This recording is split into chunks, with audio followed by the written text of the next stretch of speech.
Billy, Jade, welcome home. Resident Evil is back in live action, but instead of hitting the big screen, the latest adaptation in Capcom's long-running franchise is another Netflix original show.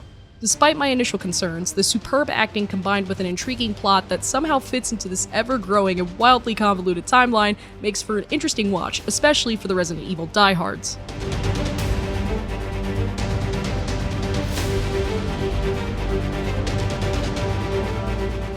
Resident Evil is split between two timelines, one set in 2022 focusing on Albert Wesker and his half-twin daughters Billy and Jade, who recently moved to New Raccoon City. The second timeline is set in 2036, 14 years after a deadly virus causes a global outbreak focusing on an older Jade as she searches for a cure while evading the Umbrella Corporation. Without giving too much away, the events of the Resident Evil games, particularly the Raccoon City outbreak that was the main focus of Resident Evil 1, 2, and 3, as well as the ending of Resident Evil 5, do play a key part in the story. However, the series does a great job of condensing the game's big plot points while still telling an original story. Overall, it's a relief to see that it doesn't mangle the lore, considering the initial teasers and plot summaries certainly left even the biggest Resident Evil fans confused as to how the same Albert Wesker that died in 2009 was also the same character in the show. As for his two daughters, while I won't reveal the entirety of how they fit into this chaos, just know that it is nothing short of what you would expect from one of the most notable villains in the franchise and the evil megacorporation Umbrella. The old Umbrella made mistakes. The things we're working on today, they're gonna change the world.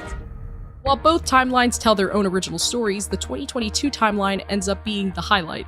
Not only do we get more backstory on Albert Wesker, especially on the circumstances for how he is still alive in the series, but the performances and chemistry from Tamara Smart and Sienna Agudan are consistently engaging.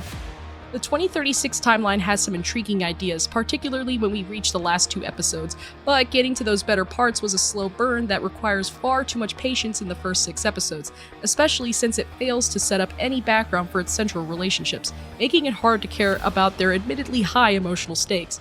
Put that up against the characters exclusive to the 2022 timeline, where we do get gripping context and backstory that kept me emotionally invested, but unfortunately it pales in comparison.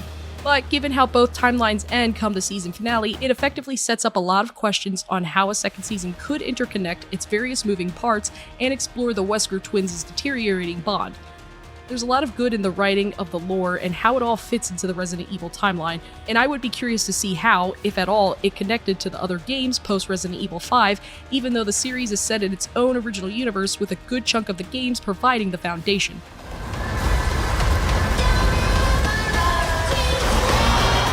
The special effects for the most part are solid, and an improvement from the ones we saw in 2021's Resident Evil Welcome to Raccoon City. There are plenty of zombies on screen throughout the first season, and we even see a few other enemies appear, my favorite being the Licker. Zombies, or as they are known in the show, Zeros, look terrifying and menacing, and yes, they run. While Resident Evil certainly had me on the edge of my seat a few times, particularly in the last episode, if you expect consistent scares, you'll be disappointed. So we know what goes on the warning label, right? Although one of the two timelines felt more compelling and interesting to watch than another, Resident Evil's first season offers a new, original, and compelling story that leaves plenty of room for a second season. Despite the quality imbalance, the acting, special effects, and overall storytelling keep me wanting more and leave plenty of worthy story threads to explore should it get renewed for a second season.